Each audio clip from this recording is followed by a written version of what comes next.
In the late spring of 1793, the French upset was entering its fourth year, and France was very nearly political agitation.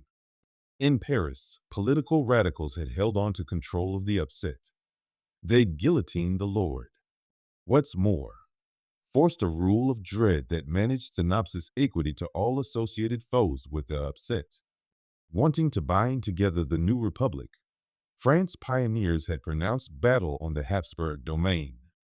However, the contention immediately extended, and soon France was confronting the joined could of Europe's, not entirely set in stone to get rid of her risky political trial.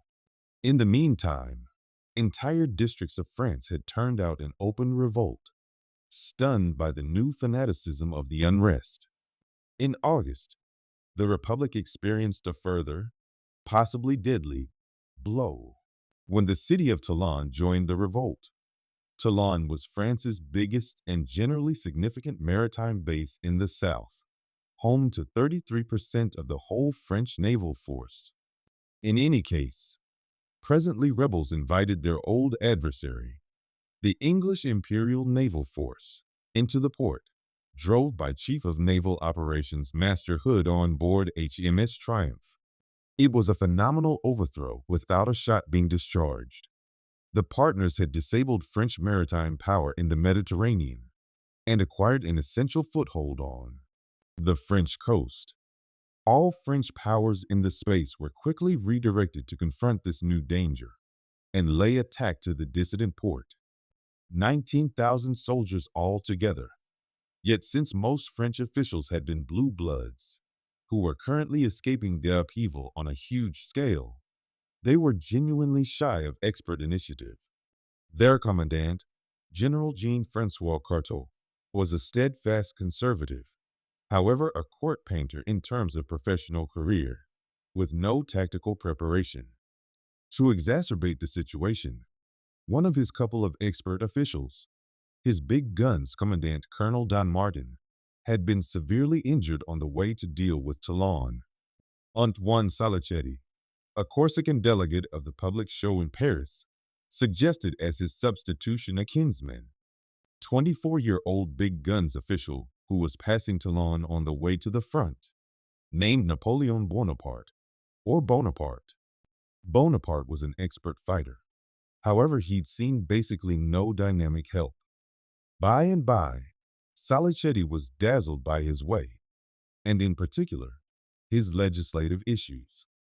Bonaparte had recently composed a political leaflet, a brief tale about a youthful big guns official who censures his kindred burger joints for their unfaithfulness to the Republic. General Carteau approved of the idea to acknowledge appointee Salicetti's proposal. The extraordinary port of Toulon was very much protected by city walls and 12 remote fortresses and redoubts.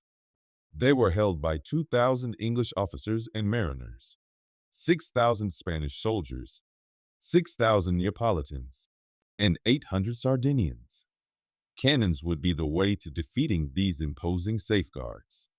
In any case, when Bonaparte was placed in charge of the ordnance on 16 September, he ended up with not many guns, insufficient prepared firearm teams, and a deficiency of black powder and shot. With tenacious energy and assurance, Bonaparte changed the circumstance, demanding unused firearms, preparing infantrymen to work them, setting up another fashion and studio, and orchestrating transport from Marseille of 100,000 barricades for building new batteries. Through difficult work, he was at last ready to develop his power to 64 officials and 1,500 men, monitoring 100 guns, howitzers, and mortars. Inside the space of days, Bonaparte had laid out two new forward batteries, with great progressive names, La Montagne and Sans-Culottes, which brought Toulon's inward harbor close enough and constrained Naval Commander Hood to draw every one of his boats near to the port. Bonaparte likewise thought of an arrangement, one that would permit the French to sidestep a large portion of Toulon's guards and secure the quick triumph the Republic so frantically required. That's what Bonaparte contended if stronghold Leguillet would be caught, which glanced out across the harbor. He could fill it with weighty weapons and shell the English and Spanish armada at anchor. Chief Naval Officer Hood would be compelled to leave the port and take with him the united warriors that Toulon depended on for its protection. General Carteau saw the benefits of Bonaparte's arrangement, and on 22nd September, French powers went after Montcalm. However, to Bonaparte's irritation, while he contended for an assault by 3,000 men, the ambivalent Carteau committed just 400. Besides the fact that the assault effectively repelled was, however, it made the partners aware of the risk. In no less than 48 hours, they'd supported Montcalm with thousands additional soldiers and constructed another post, named Stronghold Mulgrave, seething with 20 guns. The position was presently major areas of strength, for so French nicknamed it, Little Gibraltar.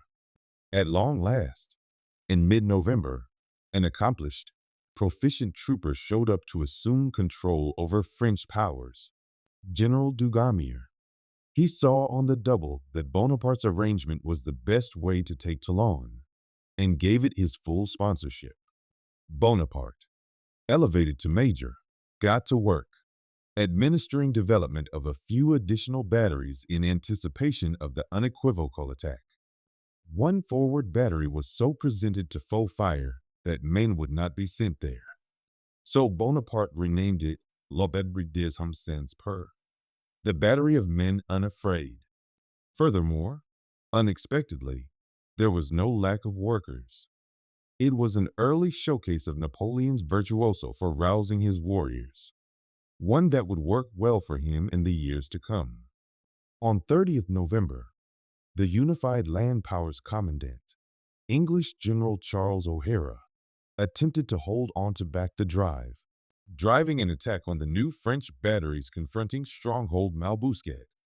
From the get-go, the assault was effective. The batteries were overwhelmed and the French weapons spiked, yet a counterattack, with a lot more noteworthy numbers, and drove face-to-face by Broad. Dugommier and insignificant Bonaparte drove back the partners. General O'Hara himself was shot through the hand and caught. 12 years prior, he gave up to George Washington at Yorktown during the American Conflict of Freedom. Presently, he got to give up to Napoleon Bonaparte. In the early long stretches of 18th December, in yelling wind and driving precipitation, the French sent off a significant attack on Post Mulgrave. The wet circumstances made flintlocks pointless. Besides, as clubs, or with knives, Bonaparte drove the second wave face to face. In the midst of furious hand-to-hand battling, his pony was killed under him, and he was bayoneted in the thigh by an English sergeant, an injury that came quite close to taking his life and profoundly steering history. At last, the united post was overpowered, and Mulgrave tumbled to the French. Stronghold Leguillet and Visit d'Île Balaquer were soon likewise in French hands. By the next evening, the French had 10 weighty weapons in Leguillet, setting the associated ships close enough. Chief of Naval Operations Hood couldn't uncover his important boats of the line to such a danger. He had no choice except for to arrange a quick departure of the Armada and post from Toulon. Little Spanish and English groups dashed to obliterate every one of the French boats and maritime stores that they couldn't take with them. However, in the midst of the confusion of their takeoff, 18 boats of the line were permitted to fall once more into French hands. A gravely botched and open door. Many French residents of Toulon were frantic to get away from on board the united boats, realizing that the conservatives would cause horrendous responses for the city. English and Spanish boats took the most that they would be able, around 14,000 on the whole. However, scores were suffocated in the midst of turbulent and frantic scenes. Others were passed on to confront the fury of the upset. Conservative soldiers entered the city the following morning, and executions and terminating crews started very quickly. For the following 2 weeks, around 200 were executed consistently. Associated publicity later faulted Bonaparte for the monstrosities, yet there's no proof he was straightforwardly involved. France's young republic was presently retaliating on all fronts. What's more, with the fall of Toulon, the partners had lost an amazing chance, an opportunity to work up additional revolt, bargain an enduring catastrophe for French maritime power, maybe even upset the transformation.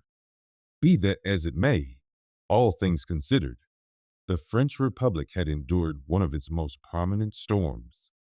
By and large, on account of the momentous judgment, energy, and fortitude of one 24-year-old big guns official, presently advanced brigadier general in acknowledgement of his remarkable help at Toulon. Napoleon Bonaparte had ventured out on the way to significance. Also, for Europe, 21 years of practically steady conflict anticipated. Make certain to proceed to look at their channel for more incredible military history recordings.